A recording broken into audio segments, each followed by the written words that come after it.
ഇന്നിവിടെ അവതരിപ്പിച്ച രണ്ട് പ്രബന്ധങ്ങളും അവയെ സംബന്ധിക്കുന്ന ചർച്ചയും അവയെ സംബന്ധിച്ചാണ്. നാരായണ ഗുരുവിൻ്റെ ഏകലോക ദർശനവും ദേശീയോദ്ഗ്രഥനവും. ഈ എന്താണ് ദേശീയത? നമ്മുടെ ഇപ്പോഴുള്ള രാഷ്ട്രീയ നേതാക്കന്മാർ, പണ്ടുണ്ടായിരുന്ന ദേശീയ നേതാക്കന്മാർ, ഇവരെല്ലാം പ്രാദേശികമായ ചില താല്പര്യങ്ങളുടെ അടിസ്ഥാനത്തിൽ ജനങ്ങളെ ഒരു പ്രത്യേക വിഭാഗമോ ഒരു ഭൂഭാഗത്തിൽ ജീവിക്കുന്നവരോ ആയ ജനങ്ങളെ ഒന്നിച്ചു നിർത്തി ഒരു രാജ്യമാക്കി ഭരിക്കുമ്പോൾ ഉണ്ടാകുന്ന ഒരു ആദർശമാണത്.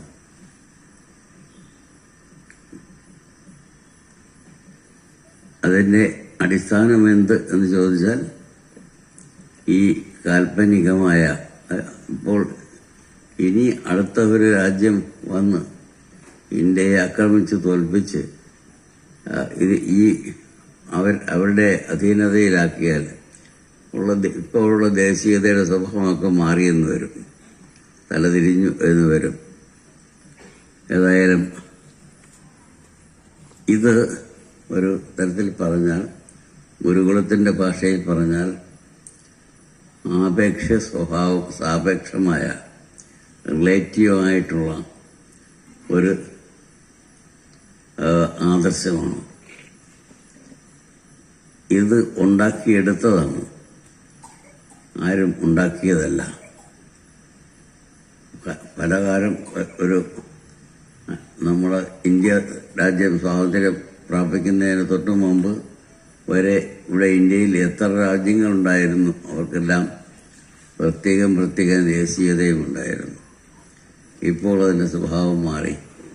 അങ്ങനെയുള്ള കുഞ്ഞു കുഞ്ഞു ദേശീയതകൾ ഒക്കെ അപ്രത്യക്ഷമാക്കി പുതിയൊരു ദേശീയത. അപ്പോൾ ഇത് മനുഷ്യർ വിചാരിച്ചാൽ മാറ്റിയെടുക്കാവുന്ന ഒരു ആദർശമാണ് ഈ ദേശീയത എന്നത്. അതുകൊണ്ടാണ് പറഞ്ഞത് സാപേക്ഷമായ റിലേറ്റീവായിട്ടുള്ള ഒരു കോൺസെപ്റ്റ്, ഒരു സങ്കല്പമാണ് ഈ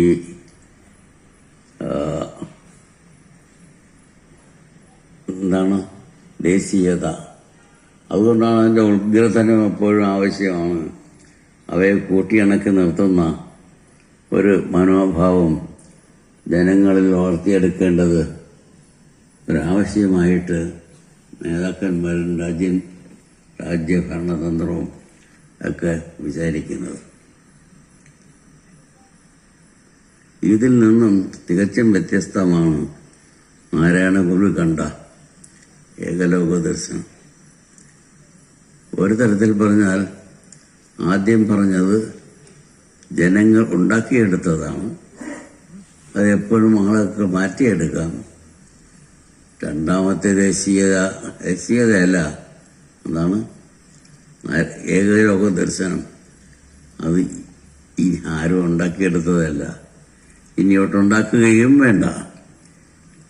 ഈ ലോകത്തെ ഒന്നായി കാണുന്നത്, ഈ ലോകം ഒന്നാണ് എന്നത് ദേശീയ നേതാക്കന്മാർക്ക്, രാഷ്ട്രീയ നേതാക്കന്മാർക്കെല്ലാം ചിലപ്പോൾ പറഞ്ഞാൽ അങ്ങോട്ട് ഉൾക്കൊള്ളാൻ സാധിച്ചില്ല എന്ന് വരും. എന്നാലും അത് എന്നും ഒന്നാണ്. ലോകം ആരും ഇനി ഒന്നാക്കണ്ട.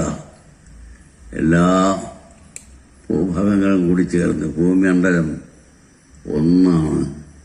അവിടെ ജീവിക്കുന്ന മനുഷ്യവർഗം ഒന്നാണ്. ആ മനുഷ്യവർഗത്തിൻ്റെ ജീവിത താല്പര്യം അടിസ്ഥാനപരമായി ഒന്നാണ്. മറ്റേതോ ഉണ്ടാക്കിയെടുത്തതാണ്. ഇനി അതിൻ്റെ സ്വഭാവം എപ്പോഴും വേണമെങ്കിൽ മാറ്റുകയും ചെയ്യാം. ഇത് ആരും ഉണ്ടാക്കിയതല്ല, സ്വാഭാവികമായി പ്രകൃതിദത്തമായി അവിടെ ഉള്ളതാണ്. പക്ഷേ നമുക്കതിനെ കാണാനുള്ള ചർച്ചിൻ്റെ രാഷ്ട്രീയ നേതാക്കന്മാർക്ക്, ദേശീയ നേതാക്കന്മാർക്ക് അതിനെ കാണാനുള്ള കണ്ണു തുറക്കുന്നില്ല. അപ്പോൾ നാരായണ ഗുരു ദർശിച്ച ഏകലോക ദർശനം ഇനി ഉണ്ടാക്കിയെടുക്കേണ്ട ഒന്നല്ല. ലോകം ഒന്നാണ് എന്ന സത്യം നമ്മൾ സ്വയം മനസ്സിലാക്കുകയേ വേണ്ടൂ. നിങ്ങൾ മനസ്സിലാക്കിയാലും ഇല്ലെങ്കിലും ലോകം ഇന്നും ഒന്നാണ്, എന്നും ഒന്നായിരിക്കുകയും ചെയ്യും. അതുകൊണ്ട് അതിന് ഒരു നിരപേക്ഷ സ്വഭാവമുണ്ട്. ഒന്നിനെയും ആശ്രയിക്കാത്ത അബ്സല്യൂട്ടിസ്റ്റായിട്ടുള്ള ഒരു മാനം അതിനുണ്ട്. ഈ രണ്ടേയും മാനങ്ങൾ വെച്ച് മനസ്സിലാക്കണം. നാരായണഗുരുവിനുണ്ടായിരുന്ന ഒരു രാഷ്ട്രീയം, അല്ലെങ്കിൽ നാരായണഗുരുവിൻ്റെ ഒരു രാഷ്ട്രീയ രംഗത്ത് ഇറങ്ങി പ്രവർത്തിച്ചിട്ടുണ്ടെന്നല്ല ഞാൻ പറയുന്നത്. നാരായണഗുരുവിൻ്റെ രാഷ്ട്രീയം എന്ത് എന്ന് ചോദിച്ചാൽ ഗുരു പറയും, ഈ ലോകം ഒന്നാണ്. ആ ഒന്നിനെ നിങ്ങളാശ്രയിക്കുന്നത് വഴി ലോകത്ത് സമാധാനം കൈവരുത്താം. ഒരു ഭരണരംഗം നമുക്ക് സ്ഥാപിച്ചെടുക്കാം. ഒരു ലോക സർക്കാർ ഉണ്ടാക്കി അതിനെ നിലവിൽ വരുത്താം.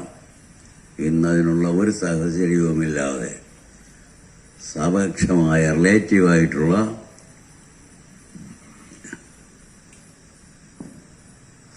കൽപ്പനകൾ വെച്ചുകൊണ്ടാണ് ഇന്ന് ദേശീയത വളരുന്നത്. അപ്പോൾ ദേശീയോദ്ഗ്രഥനം എന്ന് പറയുമ്പോൾ ഒരു പ്രത്യേക രാജ്യത്തെ മാത്രം കണക്കിലെടുത്തുകൊണ്ട്, ഭാരതീയരാണെങ്കിൽ പറയും നമ്മൾ ഇന്ത്യക്കാർ, ആ ഇന്ത്യക്കാരാണെന്നുള്ള ഒരു അടിസ്ഥാനപരമായ വിശ്വാസത്തിൽ ഉറച്ചു നിന്നുകൊണ്ട് അതിൻ്റെ ബലത്തിൽ ഭാരതത്തിലെ ഭിന്നതയുടെ വശത്തേക്ക് ചാഞ്ഞുപോകാൻ സാധ്യതയുള്ള വർഗങ്ങളെ, സമുദായങ്ങളെ എല്ലാം കൂട്ടിച്ചേർത്ത് വീണ്ടും വീണ്ടും ഒന്നാക്കി നിർത്തുവാനുള്ള ഒരു ശ്രമമാണ് ദേശീയോദ്ഗ്രഥനം. എവിടെയാണ് അതിനെ ഒന്നാക്കി നിർത്തുന്നതെന്ന് ചോദിച്ചാൽ ഭാരതം എന്ന ഒരു ഭൂമിയിലെ പൗരന്മാർ എന്ന തലത്തിലേക്ക്. അതേസമയം മറ്റേത്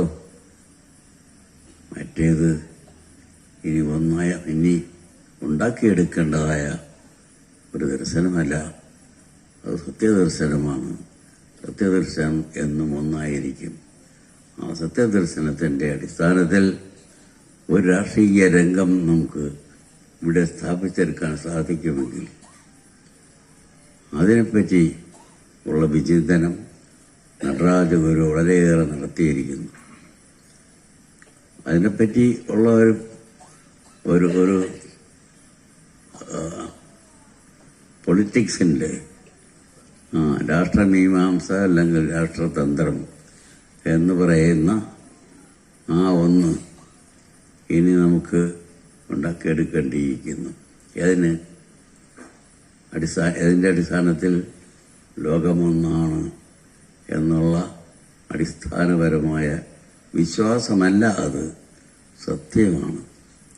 ആ സത്യം നമ്മൾ അംഗീകരിക്കുകയേ വേണ്ടൂ, മറ്റൊന്നും ചെയ്യേണ്ട.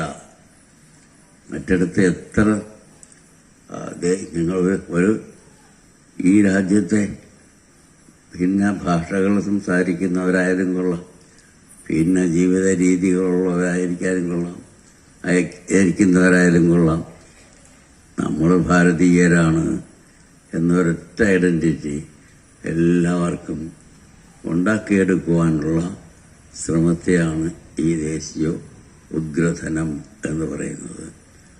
ഏകലോക ദർശനമോ ഇപ്പോൾ തന്നെ ഒന്നാണ് ഈ ലോകം എന്ന സത്യത്തെ അംഗീകരിച്ചുകൊണ്ട്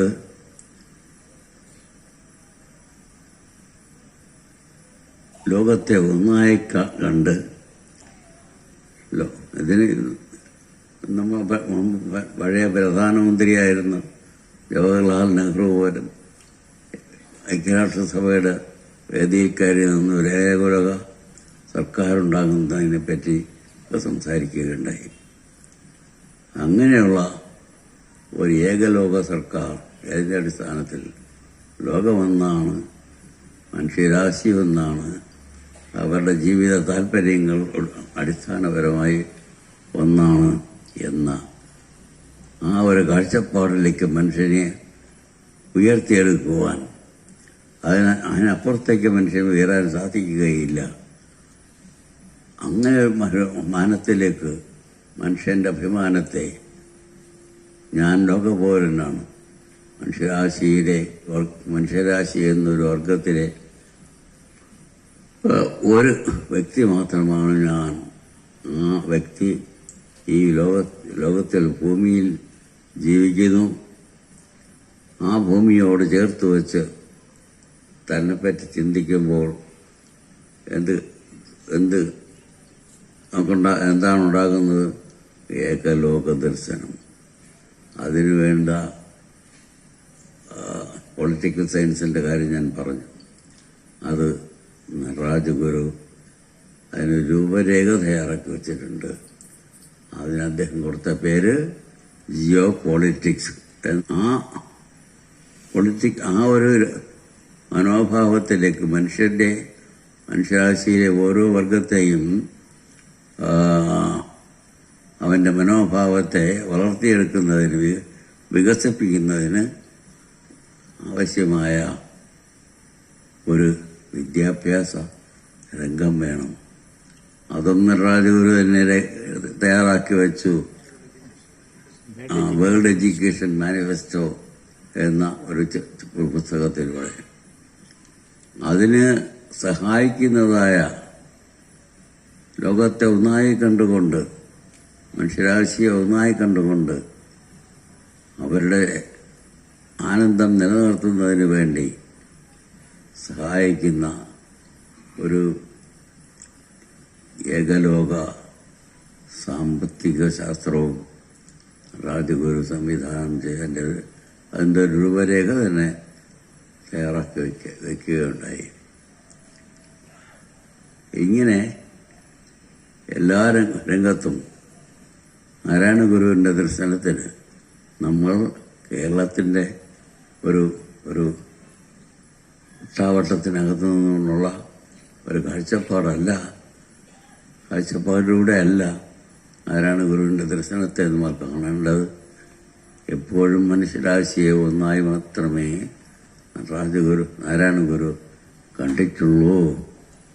അതിൻ്റെ അടിസ്ഥാനത്തിൽ മാത്രമാണ്, അങ്ങനെ ഒരു കാഴ്ചപ്പാടുണ്ടായിരിക്കുമ്പോൾ മാത്രമാണ് ഈ കേരളത്തിൽ നിലനിൽക്കുന്ന, തൻ്റെ ചുറ്റും നിലനിൽക്കുന്ന ജാതീയതയുടെ ജാതീയത എത്ര ഹീനമാണ് എന്ന് നാരായണ ഗുരുവിന് ബോധ്യപ്പെട്ടു. അതുകൊണ്ട് ആണ്, അല്ലെങ്കിൽ തൻ്റെ ഈ ഏകലോക ദർശനത്തിൻ്റെ ഒരു പ്രായോഗിക വശം എന്ന നിലയിലാണ് നാരായണ ഗുരു തൻ്റെ ചുറ്റിനുമുള്ള ജനങ്ങളുടെ ഇടയിൽ നിലനിൽക്കുന്ന ജാതീയത അതെത്ര ഹീനമാണ് എന്ന് ജനങ്ങളെ ബോധ്യപ്പെടുത്താനും അതിലെ തെറ്റ് തിരുത്താനും ഗുരു ശ്രമിച്ചത്. അതുകൊണ്ട് അതുമാത്രമാണ് ചില ആളുകൾ, ചരിത്രകാരന്മാർ തന്നെ രേഖപ്പെടുത്തി വച്ചിട്ടുണ്ട്. എന്താണ് ഈ ഒരു കേരളത്തിലെ ജാതീയത എന്ന ഈ അതിഹീനമായ ഏർപ്പാടില്ലാതാക്കുന്നതിനുള്ള വഴി കണ്ടെത്താൻ വേണ്ടിയാണ് നാരായണ ഗുരു തപസ്സിന് പോയത് എന്ന് വരെ എഴുതി വച്ചിരിക്കുന്നു. എന്നാൽ അതാണ് ലക്ഷ്യമെന്നുണ്ടെങ്കിൽ ആ തപസ്സിന്റെ ഫലമായി താൻ കണ്ടെത്തിയ സത്യം ഗുരു രേഖപ്പെടുത്തി വച്ചിരിക്കുന്നതിൽ ആത്മോപദേശ ശതകത്തിൽ ഇങ്ങനെയുള്ള എന്തെങ്കിലും കാര്യം പറഞ്ഞിട്ടുണ്ടോ? ഇല്ലേ ഇല്ല. അതിൻ്റെ ആളുകൾ ശ്രദ്ധിക്കാത്തത്? നമ്മൾ ഗുരുകുലത്തിലുള്ളവർ ആ ഇമാതിരിയുള്ള അടിസ്ഥാനപരമായിട്ടുള്ള തത്വങ്ങൾ മറന്നു കളഞ്ഞിട്ട് ആരാണ് ഗുരുവിനെ മനസ്സിലാക്കാൻ ശ്രമിക്കരുത്. ഗുരു എഴുതി വെച്ച വാക്കുകൾ ലോകത്തിലെ ഏത് മനുഷ്യനും വായിച്ചാൽ ഇത് സത്യമാണല്ലോ, എൻ്റെ ജീവിതത്തെപ്പറ്റി ആണല്ലോ ഗുരു എഴുതിയിരിക്കുന്നത് എന്ന് ഒരമേരിക്കക്കാരന് പോലും തോന്നത്തക്ക വണ്ണം ആണ് ഗുരു തനിക്ക് തുറന്നു കിട്ടിയ സത്യത്തിൻ്റെ സ്വരൂപം വെളിപ്പെടുത്തിയിരിക്കുന്നത്. അതേസമയം അതിനെ തൽക്കാലം പ്രയോഗിക്കേണ്ടി വന്നത് തൻ്റെ ചുറ്റിനുമുള്ള ജനങ്ങളെ ഈ ഹീനമായ ഏർപ്പാടിൽ നിന്നും രക്ഷിക്കുന്നതിന് വേണ്ടി മാത്രമാണ്. എന്നാൽ അത് മാത്രമാണ് ഗുരുവിൻ്റെ ജീവിതത്തിലെ ലക്ഷ്യം എന്ന് ആരും കരുതിക്കളയേണ്ടതില്ല. അങ്ങനെയാണെങ്കിൽ നാരായണ ഗുരുവിൻ്റെ സമ്പൂർണ്ണ കൃതികൾ എന്ന പേരിൽ നമ്മൾ പ്രസിദ്ധീകരിച്ചിട്ടുള്ള ഗുരുവിൻ്റെ കൃതികൾ എന്തുകൊണ്ട് ഇതിൻ്റെ പൂർണ്ണരൂപം ആരും പഠിക്കുന്നില്ല? പഠിക്കുമ്പോഴാണ് മനസ്സിലാകുന്നത് നമ്മൾ വിചാരിച്ച രീതിയിലുള്ള ഒരു മനുഷ്യനായിരുന്നില്ല ഈ നാരായണ ഗുരു എന്ന്. അതുകൊണ്ട് നമുക്ക് കൂടുതൽ വിശാലതയിലേക്ക് നമ്മുടെ നാഷണാലിറ്റിയിൽ ദേശീയതയിൽ ഒതുങ്ങി നിൽക്കുന്ന ഒരു മനോഭാവത്തിൽ നിന്നും ലോകത്തിൻ്റെ ഏകതയെപ്പറ്റി ദർശിക്കുവാൻ, ലോകത്തിൻ്റെ ഏകതയിൽ കണ്ടെത്തി ആ ഏകമായ ലോകത്ത് ഏകമായ മനുഷ്യരാശിയിലെ ഒരു അംഗമാണ് ഞാനും എന്ന ബോധത്തോടുകൂടി ജീവിക്കുവാൻ നാരായണ ഗുരു അന്തിമമായി പഠിപ്പിച്ചിട്ടുള്ളത് എന്ന് മനസ്സിലാക്കുക.